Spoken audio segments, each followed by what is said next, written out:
네, 안녕하세요. 영화계 114화. 저는 진행의 허효식이고요. 네, 안녕하세요. 김정원입니다. 네, 오늘도 댓글 소개시켜드리고 그들 각자 본 영화 시작하도록 하겠습니다. 네. 깐디시퐁님이 사일런스 겟아웃, 당신 자신과 등등 연달아 잘 들었습니다. 겟아웃에서 로즈 옷 색깔에 대한 말씀을 잘 배웠네요. 이런 분석 앞으로도 많이 해주세요. 로건과 밤의 해변에서도 잘 듣겠습니다. 감사해요. 댓글 달아주셔서 감사드리고요. 네. 디테일한 걸 잡아내면서 좀 더 영화를 깊이 있게 다뤄보도록 노력을 하겠습니다. 네. 그러면 그들 각자 본 영화 시작하도록 하겠습니다. 네. 저는 이번 주에 물숨이라는 영화를 봤어요. 다큐멘터리인데 작년에 나왔죠. 해녀들을 7년간 관찰하고 기록해서 만들어진 다큐멘터리 영화인데 네. 전주국제영화제에서도 꽤 알려졌고 누적 관객 수는 7,000명 정도라 손익분기를 보진 못했는데 일단 영화는 해녀에 대한 이야기인데 해녀들이 어떠한 삶을 살는지 어떠한 방식으로 해녀 일을 해나가든지 그리고 해녀분들이 어떻게 해서 일을 하게 됐고 어떤 마음가짐으로 일을 하고 해녀라는 게 그 사람들의 삶에 있어서 어떤 의미랄지 그런 것들을 성찰해주는 다큐멘터리라고 볼 수 있는데 꽤 재밌게 봤어요. 오도에서 촬영됐는데 자연 풍광 자체가 꽤나 멋있고 해녀들이 세 가지로 나뉜다고 그러더라고요. 그 하부, 중부, 상부라고 해가지고 그 해녀들이 태어날 때부터 숨 길이가 어느 정도 정해져 있다고 하더라고. 아무리 노력을 해도. 그래서 하부는 물이 얕은 지역, 그러니까 숨을 오래 안 참아도 되는 지역. 중부는 중간 단계고 상부가 되게 수심 깊은 지역인데 막 3분 이상 숨을 참으면서까지 버틸 수 있는 사람들 뭐 이렇게 나뉘어가지고 하부, 중부, 상부에 따라 채취되는 질도 다르기 때문에 어느 정도 소득도 격차가 있다고 하더라고. 근데 상부 쪽으로 들어가게 되면 이게 수심이 깊다 보니까 바다에 해녀복 입고 들어가는 모습만 봐도 꽤나 멋있을 정도로 보는 장면들이 되게 멋있었고 그녀들이 왜 제주도에서 해녀를 시작할 수밖에 없게 됐는지 되게 위험한 일이거든. 그치. 사계절 내내 더울 때든 추울 때든 항상 바다에 들어가야 되니까. 그리고 어떻게 그분들이 목숨을 잃게 되는지 상어가 나타나서 무는 경우도 덜어 있고 자연 환경에 갑작스러운 변화가 있을 수 있잖아. 바다에 있다가 갑자기 태풍이 몰아닥친다든지 그런 경우도 있는데 가장 많은 목숨을 잃는 경우가 욕심이라고. 그러니까 욕심 때문에 물숨을 한번 들이키기 시작하면 그때부터는 물에 빠져 죽을 수밖에 없는 상황이 된다고. 근데 왜 해녀들이 그렇게 욕심을 부릴 수밖에 없는지 나레이션으로 굉장히 차분하게 잘 설명해줘가지고 꽤나 감명 깊게 봤는데 외부적인 요인이 하나 또 있어. 우리 어머니가 제주도 출신이거든. 20대 초반까지는 해녀로 생활을 하셨대. 그 이후에 서울로 건너와가지고 공장 생활하고 아버지 만나서 결혼하시고 서울에 정착하신 건데 그러다 보니까 마음이 가는 부분들이 좀 있어갖고 그때 운동을 딱 끝나고 집에서 닭가슴살이랑 전복 찐 거를 먹으면서 보고 있었는데 전복을 못 먹겠는 거야 갑자기. 이분들이 너무 목숨을 걸고 이 해산물을 딸 걸 생각하니까 그래서 현실로 타격이 오는 것도 좀 있었고 뭐 목숨 걸고 따셨으니 감사하는 마음으로 끝까지 먹어야지. 그러니까 보면서 또 한 가지 느꼈던 거는 나는 아무래도 IT 쪽에서 일을 하는 거다 보니까 1차적인 산업군이 아니잖아. 제조를 한다든지 그치. 원재료를 캐내고 뭐 추출한다든지 이렇게 생산해내는 사람이 아니기 때문에 서비스업이지. 그러다 보니까 딜레마나 고민 같은 것들이 있거든. 아 이게 내가 노동을 하고 정신적인 피로감을 갖고 무언가를 만들어내기는 하지만 실체가 없는 거지. 실체 없는 일 속에서 내가 피곤해하고 그것에 상대방이 만족해하면 모르겠지만 하여튼 상대방이 만족하니까 잘하나 보다라는 생각이 드니까 근데 이거는 진짜 1차원적인 거잖아. 물고기를 몇 마리 잡았는지 조개를 몇 마리 잡았는지 그런 아예 1차원적인 거다 보니까 되게 직업으로서 보는 감회가 달라가지고 리프레시하는 기분이 들어서 꽤 재밌게 봤습니다. 다만 너무나도 아쉬웠던 점이 있었는데 음악이 말도 안 되게 아쉽더라고. 중간중간에 제주도 해녀분들이 일을 하면서 하는 노래들도 나오고 그분들이 깊이 잠수했다가 수면에 올라왔을 때 뭐 휘파람 소리 같은 거가 나면서 숨을 마시더라고. 그런 거 되게 신기했는데 중반에서 후반 끝날 때쯤에 오케스트라를 동원해가지고 웅장하게 몰아붙이려고 하는 음악을 자꾸 넣었는데 선율도 굉장히 생뚱맞고 전혀 어울리지 않아가지고 실망을 했고 맨 마지막에 다 끝난 다음에 나오는 카피 때문에 좀 많이 실망스러웠어. 무슨 카피가 나오냐면 제주도 해녀가 유네스코 무형문화재 등록되기를 기원합니다. 카피가 나오더라고. 그렇게 되면은 이 다큐멘터리의 성격이 분명해지는 거잖아. 선전물이 되는 거지. 그치. 관광 같은 느낌이 드는 거니까 관광 홍보. 분명히 해녀를 통해서 우리네 사는 삶을 조망하고 비유하고 그런 나레이션들도 많았는데 마지막에 그 문장을 집어넣으니까 알고 보니 산업 디자인이었던 거지. 이마저도 알고 보니 뭐 그런 약간 배신감이 들어가지고 좀 괘씸하더라고. 그래서 그래도 보면서 해녀라고 하는 직업이 200명 정도밖에 안 남았다고 그러더라고. 이제 없어질 직업이고 그렇긴 한데 그 의미를 퇴색되지 않게 잘 관조하면서 담아낸 것 같아서 꽤나 볼만했습니다. 물순. 네. 저는 케이펙스를 봤는데요. 케빈 스페이시가 주연을 맡은 영화죠. 주인공은 자신이 외계인이라고 주장하는 남자입니다. 이 사람의 신원도 불분명하고 하니까 정신병원에 넣어버린 거죠. 그치. 근데 이 사람이 케이펙스라는 행성에 대해서 이야기를 합니다. 근데 알고 보니 케이펙스라는 행성이 실존하고 천문학계에서 정말 최고 지위에 있는 사람들만 접근 가능한 최신 정보였고 그러면서 이 사람의 정체에 대해서 의구심을 갖게 되는 거죠. 아니 그냥 미친놈인 줄 알았는데 알고 보니 진짜 외계인인 거 아니야? 라는 의심을 관객들과 등장인물들에게 심어주는 거죠. 그치. 그래서 이 사람이 어떤 사람이었는지 그 정체를 캐내는 그런 영화라고 할 수 있는데 그 시절에 나올 법한 영화라는 생각이 들었어요. SF라는 소재에 갖고 와서 외계인인지 정신병자인지 심리게임을 관객하고 버리면서 휴머니즘스러운 힐링무비스러운 그런 가치관을 적당히 끼워 넣고 그런 게 딱 그 시절 영화답다는 생각이 들어서 근데 결국은 할리우드의 전형적인 그런 감동 코드 열린 결말이지만 어떤 식으로 생각해도 가슴 따뜻한 이야기 뭐 그런 정도로 생각이 돼서 인상적이진 않았습니다. 뭐 다만 전성기 케빈 스페이시 연기력을 볼 수 있었다는 게 괜찮았고 저는 그 다음에는 엘르를 봤습니다. 유럽 쪽에 사이트 앤 사운드랑 까이디 시미네마의 2016년 영화 꼽을 때 탑 5 안에 들어가더라고요. 엘르가 2위 아니면 3위였지 거의 다. 네, 그래서 스미스가 전에 그들 각자 본 영화 시간에 한번 이야기를 했을 때 아니야 그런갑다라고 생각을 했는데 그렇게 순위가 많이 올라와 있는 걸 봐서 나한테는 재밌을까 하고 봤는데 좀 별로더라고요. 내용을 간단하게 얘기하자면 주인공이 이자벨 위페르죠. 근데 영화가 강간을 당하는 걸로 시작을 하고 근데 굳이 신고를 하지 않습니다. 그리고 그녀는 게임 회사의 사장인데 그녀를 둘러싸고 이상한 일들이 벌어집니다. 강간범일 것 같은 사람이 야동을 보낸다든가 야동을 보낸다든지 문자로 계속 감시하는 내용을 보낸다든지 스토커로 그 와중에 자신의 아버지와 그리고 어머니 그리고 아들에 관한 여러 가지 이야기가 펼쳐지고 결국에는 강간범을 잡아낸 이후에 자신의 친구와 부적절한 관계도 다 잘라내고 결국에는 마무리가 되는 그런 내용이라고 볼 수 있는데 제가 말하면서 정리가 안 되네요. 공감이 안 되는 부분이 결국 그녀가 강간을 당하고 성생활이라고 해야 되나? 그런 거에 대한 집착과 그것과 맞물리는 뭐 죽음에 대한 공포가 함께 하는 듯 하다가 그걸 이내 이겨버리는 듯한 뭐 그런 행동이라고 해야 되나? 그런 모습이 보였는데 저는 다소 좀 어려운 개념이고 이해가 안 되는 내용인지라 그렇다고 이게 그런 관념을 제외하고 그냥 영화적인 장르물로 매력으로 봤을 때 그렇게까지 재밌다고 얘기하기가 좀 뭐하더라고요. 네, 게임 회사라고 하는 것도 좀 낯설었고 거기서 만들어진 게임 자체도 글쎄 이거랑 적합하다고 볼 수 있는 건지 좀 애매하기도 했고 별로였던 것 같아요 확실히. 그리고 중간에 하나 어머니와의 관계를 보면은 아버지랑 이혼을 한 상태라고 봐야 되나? 그런 상황에서 젊은 남자랑 놀아나잖아요. 그러고 나서 파티에 있다가 어느 순간 쓰러지는데 딸인 이자벨 위페르가 이거 싫어하냐고 장난치는 거 아니냐고 그런 상황을 봤을 때 아 이게 게임 회사에서 일하는 그녀의 모습 그러니까 현실과 가상현실이 구분이 안 되고 뭐 그런 것도 약간 보이기는 했는데 좀 애매모호했다. 그래서 왜 굳이 이게 그렇게까지 높은 순위에 올라 있는지는 잘 이해가 안 되더라고. 아마 이 영화가 갖고 있는 화자의 미스터리 때문이겠지. 이 영화는 겉으로 보기에는 전지적인 시점에서 영화가 진행되는 것 같지만 사실은 주인공의 자기 해석에 의해서 이야기가 전개되는 영화거든.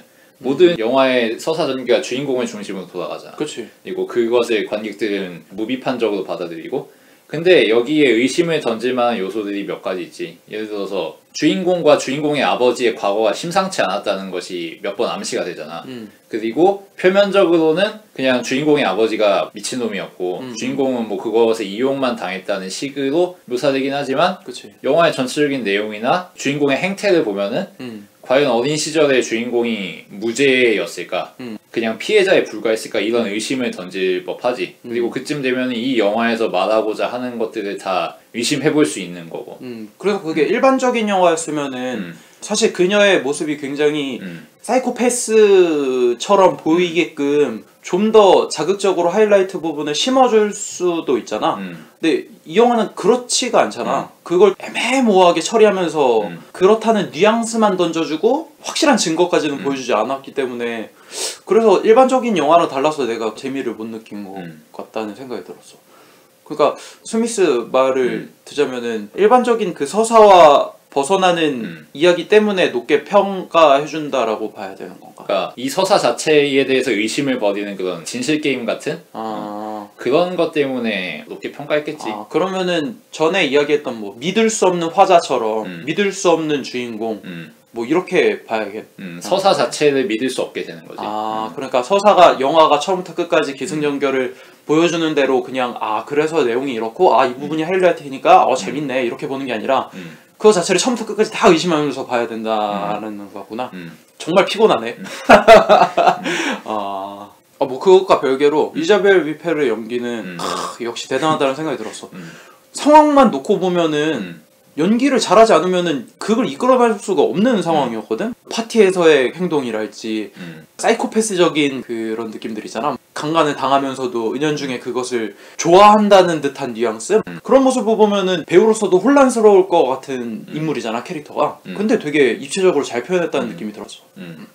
다음으로 저는 미스터 아카딘이라는 영화를 봤습니다. 아카딘? 이건 오손 웰즈의 영화고 벤 스틸레튼이라는 사람이 주인공인데 이 사람이 아카딘이라는 사람에게 고용이 됩니다. 그래서 자신은 과거에 대한 기억이 없다. 그래서 이제 과거를 알고 있는 사람들을 당신이 조사해서 그 실체를 밝혀달라고 의뢰를 받습니다. 네. 그래서 이 스트레튼이라는 사람이 아카딘의 과거 행적을 알고 있는 사람들을 차례차례 찾아다니면서 재구성하려고 하는데 그때마다 사람들이 죽어나가는 거예요. 그래서 누군가가 아카딘이 자신의 과거를 밝혀내려고 하는 것을 막는 것이 아니냐라는 의혹을 품게 되죠.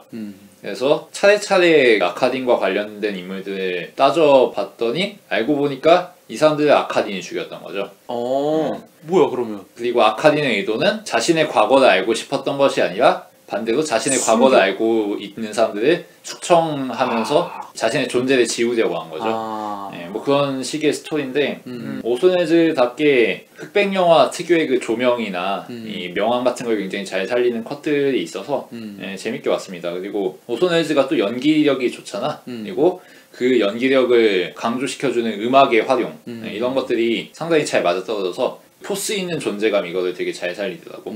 느와르 영화나 범죄물에 나오는 최종 보스 그런 느낌 있잖아. 그걸 굉장히 잘 보여주더라고. 뭔가 지금 오손 웰스 그리고 방금 얘기해준 자신의 과거를 찾으려고 했는데 알고 보니 그걸 숨기려고 죽였던 거 그리고 음악의 사용, 흑백 영화 이 얘기만 들어도 어느 정도 좀 그림이 그려지는구만. 만화 몬스터하고 비슷한 측면이 있지. 몬스터의 빌런인 요한 같은 경우도 자신의 과거를 지우려는 사람이잖아. 뭐 그런 생각이 들더라고. 저는 다음으로는 나의 산티아고라고 하는 영화를 봤습니다. 전에 한번 영화사 진진을 소개시켜드렸는데 배급형 영화가 저랑 꽤 잘 맞는 것 같아서 또 저도 7월달에 독일로 한번 떠나기도 하고 그래서 한번 봤습니다. 근데 많이 실망스럽더라고요. 내용은 뭐냐면은 독일에서 스탠딩 코미디언으로 굉장히 유명한 사람이 있어요. 근데 이 사람이 굉장히 인기가 많은 연예인인데 어느 날 연기를 하고 커튼콜 하려고 나가려는 사이에 쓰러져 버린 거야. 알고 보니까 건강이 굉장히 안 좋은 거지. 그래서 병원에 갔더니 방송활동 한 2개월 쉬어야 된다. 그랬더니 집에서 계속 쉬고 있다가 이거 안 되겠다. 이번 기회에 신을 찾으러 산티아고 순례길을 한번 가보자. 그 와중에 이제 뭐 여자 기자도 만나고 매력적인 그런 여성도 만나게 되고 그러면서 순례를 하는데 첫째 날, 둘째 날은 어떻게 가다가 무릎이 나갈 것 같은 거야. 그래서 막 버스도 타고 오토바이도 빌려 타고 잠도 호텔방에서 좋은 데서 자고 막 그런 식으로 순례길을 편하게 가다가 고난이 옵니다. 이것을 왜 하는 걸까? 뭐 이런 고난이 오다가 자기를 도발했던 기자가 있었어. 당신은 뭐 뚱뚱해갖고 순례길 끝까지 완주 못할 거라고 그랬던 여자 기자가 있었는데 이 여자 기자가 포기해야 되겠다는 거야. 너무 힘들고 의미가 없는 것 같고 뭐 이런 식으로 얘기를 하는 거야. 다음날 그래도 마지막 저쪽으로 가기로 해서 기자 혼자 따라가고 남자 코미디언 주인공 뒤에 멀찍이 가고 있는데 여자가 희롱을 당하는 모습을 보이는 거야. 그래서 이 남자 코미디언이 도와주는 거지. 근데 여자가 심쿵했나 봐. 그래서 마을에 딱 도착했는데 남자는 커피를 마시고 여자는 원래 사이가 안 좋았으니까 그리고 같은 테이블에 딱 앉았는데 아 나랑 잠자리 할 생각하지 말라고 그러는 거야. 근데 남자가 아, 난 그런 생각 추워도 없다고 알고 보니까 이 사람이 게이였던 거야. 근데 영화 처음부터 그때까지 이 사람이 게이라는 사실을 한 번도 안 알려준 거야. 그 성인 남자가 여자애들한테 찝적대는구나 라고 생각을 했었는데 나는 근데 알고 보니까 게이라서 남자보다 여자가 훨씬 편했던 거야. 그래서 친구처럼 다가갔는데 여자들은 아 술래께서 찝적대는 남자 새끼구나. 그래서 멀리 했었던 거지. 근데 이 사람이 게이라는 사실을 알고 화합을 하고 친해지기 시작하는 거야. 그래서 결국 마지막에 완주를 하게 되는데 이쯤 되니까 영화가 신을 찾으러 돌아다닌 것보다는 편견을 깨기 위한 영화처럼 바뀌어버리는 거야. 그런 발상이나 시도가 좀 재밌다고 생각했는데 이상하잖아 내용이. 이거 감독 여자지. 이거 감독 맞아. 줄리아 폰 하인츠. 여자 감독이시네. 그렇지. 이런 걸 보통은 남자가 만들 리는 없지. 그러니까 그런 사람 꽤 있거든. 남자친구 있었으면 좋겠는데 이성애자는 위험하니까 게이면은 얼마나 좋을까 뭐 이런 거. 그리고 게이들은 또 여자들 잘 이해하고 쿨하고 이러잖아. 뭐 이런 편견 같은 거 있단 말이야. 게이들은 별로 좋아하지 않는 그런 판타지를 끼워 넣은 뭐 그런 영화인 것 같아. 아니라 다를까 너의 예상과 굉장히 잘 맞는 게 매력적인 여자분이 본인의 사연이 있어서 이 순례길을 찾아온 거거든. 근데 계속해서 마음을 안 열다가 어느 순간 자살하고 싶을 정도로 힘든 순간이 있었는데 그거를 이 게이랑 기자가 발견해서 도와준 거야. 그리고 이 게이 친구는 워낙 잘 나가기 때문에 집 한 채를 임대를 해가지고 아주 거기서 파티를 벌이면서 마음을 치유하고 결국 이제 세 명이 해피엔딩을 맞는 뭐 그런 내용인데 스미스가 얘기한 게 맞는 것 같아. 그러니까 그렇게 보면 재밌을 수 있다는 생각이 들어서 왜냐면 이 코미디언이 어떻게 코미디언이 됐는지에 대해서도 일반적인 서사를 좀 깨는 부분이 있거든. 그러니까 우리가 생각하는 코미디라고 하면은 뭐 성대모사를 한다든지 꽁트를 짠다든지 그래야 되는데 이 사람이 순례를 하면서 과거 유년 시절부터 어떻게 이 사람이 코미디를 했고 그것을 사람들이 반응하면서 재밌어 했는지 에피소드들이 나오거든. 뭐 예를 들면은 노래를 하는데 노래를 잘 못해. 근데 마이크가 안 나온다든지 뭐가 터져버린다든지 불이 난다든지 이런 의도치 않은 개그들 때문에 사람들이 좋아하고 결국 TV 쇼까지 진출하게 되는 거거든. 그러니까 우리가 보편적으로 생각하는 그런 것들 있잖아. 찝쩍대니까 여자들이 싫어하는 거다 라고 그런 정석적인 패턴, 보편적인 패턴을 생각하게 되는데 이 사람의 코미디도 그렇지 않기 때문에 이 사람이 게이 이자 코미디언인 것에 정당한 것들을 좀 어느 정도 계속해서 설명해주는 그런 거를 쌓아 올렸다고 볼 수 있을 것 같아서 그런 영화였습니다. 네. 다음으로 미세스 다우파이어를 봤는데요. 네. 로빈 윌리엄스가 주연을 맡았고 위기의 가정을 소재로 합니다. 네. 아내인 미란다는 굉장히 능력 좋은 커리어 우먼이고 남편인 다니엘은 낭만적이고 유머가 넘치는 자유분방한 사람이라고 할 수 있는데 문제는 현실 능력이 전혀 없다는 거죠. 일자리 같은 경우도 번번이 잘리게 일수고 집에서 일도 딱히 안 하고 여러 가지 사고를 칩니다. 네. 왜냐하면 이 사람은 낭만주의자거든. 그러다 보니 아내가 여기에 질려서 이혼을 하게 되죠. 애가 셋이나 있는데도. 그리고 양육권은 다 아내에게 넘어가죠. 왜냐하면은 주인공인 다니엘은 무능력한 사람이니까. 그치. 그래서 이 사람이 홀로 남겨지게 되는데 네. 이 상황에서 아내가 가정부 구인 광고를 낸 것을 보게 됩니다. 그래서 노년의 부인으로 변장을 해서 아내의 가정부로 고용되는 거죠. 그쵸. 그래서 아내의 집에서 고용인으로서 정체를 숨기고 일을 하는 뭐 그런 영화인데 딱 로빈 윌리엄스스러운 그런 코미디더라고. 그쵸.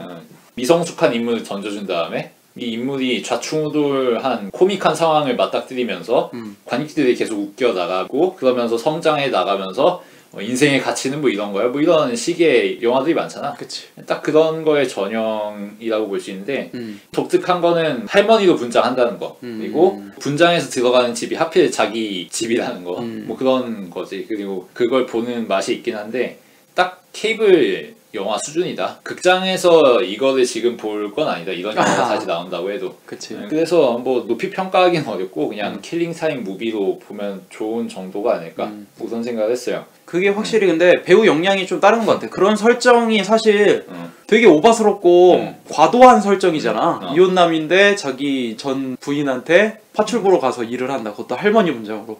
말도 안 되지 사실. 설정 자체가 말이 안 되는데 로빈 윌리엄스라고 하는 이름값과 그의 개인기가 빛나기 때문에 소화 가능한 영화라고 볼 수 있겠지. 그 이후에 짐 캐리 비슷한 거지. 말도 안 되는 영화지만 짐 캐리니까 배우 자체가 장르가 돼버리는 뭐 그런 거 아니야? 그치.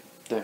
흑백 영화부터 또 최근에 나온 엘르까지 아주 다양한 영화를 좀 이야기를 나눠봤네요. 네. 자, 그러면은 그들 각자 본 영화는 이 정도에서 마치도록 하고 천년 여우를 다루도록 하겠습니다.